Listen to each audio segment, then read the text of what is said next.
आणि तातडीने काळजी घेतली पाहिजे आणि तातडीने चौकशी केली पाहिजे। तुम्ही मुख्यमंत्र्यांना विनंती करणार आहे का की हे सगळं प्रकरण गंभीर आहे, तुमच्या मुलाचं नाव आहे, त्या पोलिसांना जातीने या सगळ्या प्रकरणाकडे लक्ष दिलं पाहिजे? नाही, बिलकुल लक्ष दिलं पाहिजे पोलिसांनी आणि तातडीने कारवाई केली पाहिजे।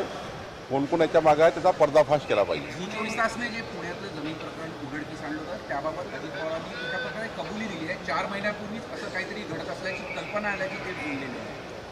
त्याचं अजितदादांनी जे म्हटलं आहे शेवटी त्यांना त्यांची माहिती आहे, पण राहिला महसूल खात्याचा प्रश्न तर महसूल खात्यांनी प्राथमिक जे काही आमच्याकडे रिपोर्ट आला आहे त्या आधारावर एक तहसीलदार आमचा मुद्रांक अधिकारी आणि जेव्हा हे मुद्रांकाचे डॉक्युमेंट ज्या ज्यांनी केले कंपनीचा मालक असेल, खरेदी विक्री करणारे असतील, जे काही नोंदणीच्या वेळी ज्यांनी ज्यांनी सह्या केल्या कंपनीचे त्या ठिकाणी जे काही कंपनीमार्फत ज्यांनी सही केली किंवा त्या डॉक्युमेंटवर ज्यांनी ज्यांनी सह्या केल्या ह्या ज्या पहिल्या टप्प्यात आम्हाला आढळल्या आहेत त्याच्यावर गुन्हा दाखल केला आहे आणि पुढील सखोल चौकशीमध्ये इतर गुन्हे दाखल होतील।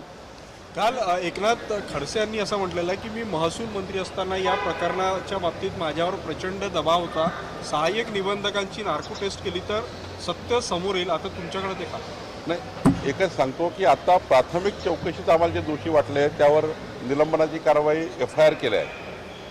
आता सखोल चौकशी आमचे SCS महसूल खारगे करतायत, तर खारगे समितीचा रिपोर्ट आला की मग त्याच सखोल चौकशीत त्या कंपनीचे डायरेक्टर कोण आहेत, प्राथमिक चौकशीमध्ये जे जे नोंदणी करण्याच्या वेळी स्टॅम्पवर जे काही कंपनीची नोंदणी झाली वगैरे वगैरे ते आढळल्यात त्यांना आम्ही कारवाई केलेली आहे। पण पुढच्या टप्प्यात समितीचा रिपोर्ट आला पुढची कारवाई महसूल विभाग याची वेगळी चौकशी करत आहेत का, पण कुठल्या कुठल्या दिशेनं करत आहे? आमचे विकास खारगे जे अप्पर मुख्य सचिव आहेत त्यांच्या अध्यक्षतेखाली समिती होणार आहे, समिती झाली आहे आणि 1 महिन्याच्या आतमध्ये त्यामध्ये IGR आहेत, आमचे जमाबंदी आयुक्त आहेत, त्यानंतर IGR आहेत, त्यानंतर आमचे विभागीय आयुक्त पुणे आहेत, ही 5 सदस्यीय समिती आहे। 1 महिन्याच्या आतमध्ये संपूर्ण व्यवहार म्हणजे सरकारी जमिनीचा 7/12 बंद झाला, मग प्रॉपर्टी कार्ड झालं, प्रॉपर्टी कार्डवर सरकारचं नाव आहे आणि ते सर्व असताना त्या ठिकाणी जे काही तिथे उलाढाली झाल्या आहे त्याची सविस्तर चौकशी करून मग त्या ठिकाणी अंतिम निर्णय करू।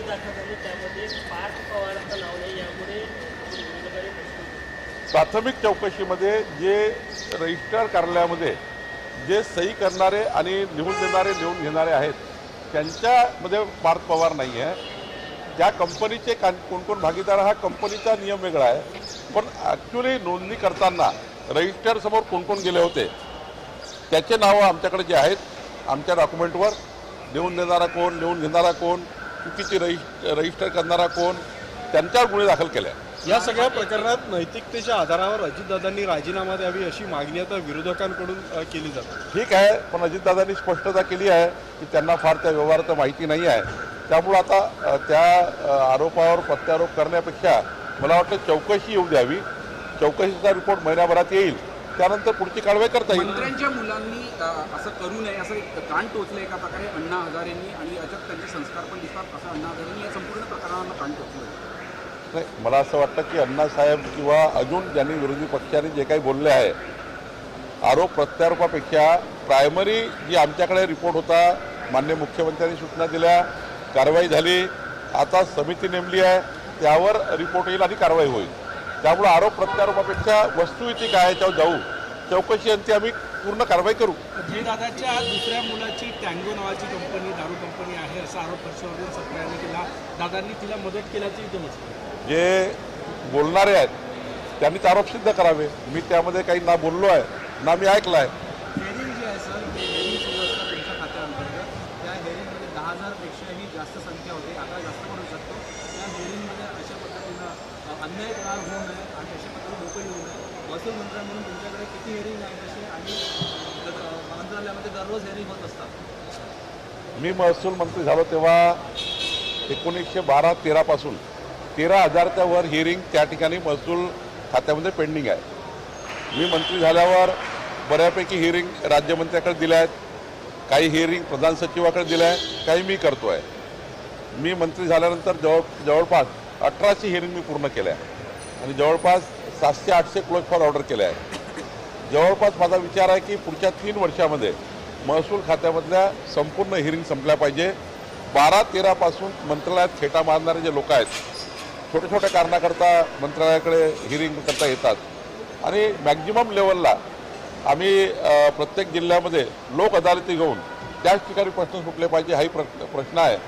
पुढच्या 3 वर्षात मात्र महसूल खात्यातल्या सर्व हिअरिंग संपेल असा आम्ही प्लॅनिंग केलं आहे. पुण्याच्या संपूर्ण प्रकरणामध्ये शीतल तेलवानी एक नाव प्रामुख्याने समोर आलेले आहे. खरं तर ती सुनावणीला म्हणजे हे संपूर्ण प्रकरण 2013मध्ये महसूल विभागाकडे आलं होतं, तेव्हा फेटाळलं होतं. त्यानंतर उच्च न्यायालयात याचिका झाली होती, ती पण फेटाळली. त्यानंतर हे सगळं प्रकरण 2020पर्यंत गेलं. की शीतल तेलवानी एक महत्त्वाचा फॅक्टर करताय संपूर्ण प्रकरणात आणि ती विक्री केली पाहिजे. नाही, आता मी तेच सांगतो, कोणाचा काय रोल आहे. प्राथमिक दृष्ट्या जो आढळला त्याच्यावर आम्ही कारवाई केली. आता राहिला नंतरचा अंतिम चौकशी झाल्यावर बाकी कारवाई करू.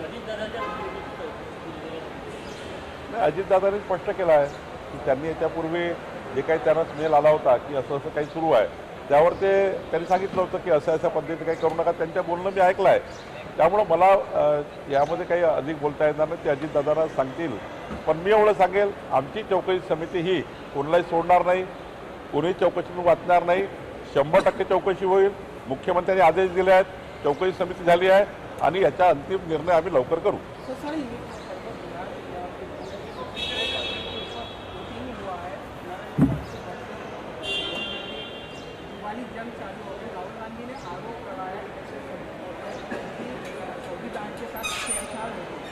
देखिए, राहुल गांधी का फेक नैरेटिव, झूठा नैरेटिव, झूठी बातें कहना भी जनता ने सुनना बंद कर दिया है.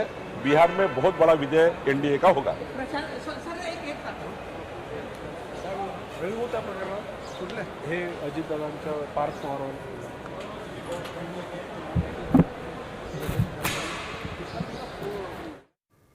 तर नागपूरमधून बावनकुळे बोलत होते. तर जरांगेंच्या आरोपांची चौकशी करायला हवी असंही त्यांनी यावेळेला म्हटलंय. जरांगेंच्या आरोपांची तातडीने चौकशी करावी असं म्हटलेलं आहे. पोलिसांनी तातडीने चौकशी केली पाहिजे असंही यावेळेला महसूल मंत्री बावनकुळे यांनी म्हटलंय. देश विदेशातील प्रत्येक घडामोडींचे लाईव्ह अपडेट मिळवण्यासाठी आता साम टीव्हीच्या सर्व सोशल मीडिया प्लॅटफॉर्मला लाईक, फॉलो आणि सबस्क्राईब करा. तसंच सर्व नोटिफिकेशनसाठी बेल आयकॉन प्रेस करायला विसरू नका.